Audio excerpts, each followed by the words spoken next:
hoy en el aeropuerto, una tormenta tremenda de lluvia, escucha por mí.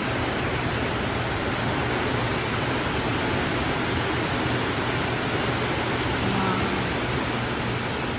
Primer día que está en México con lluvia. Bueno, recuerden dejar sus saluditos y sus comentarios y compartir y suscribirse al canal de todo este viaje maravilloso que estoy haciendo. ¿Y saben qué? Se acaba de prolongar. Viene Marilu sospechada. Con este barrio, no lo bancarlo.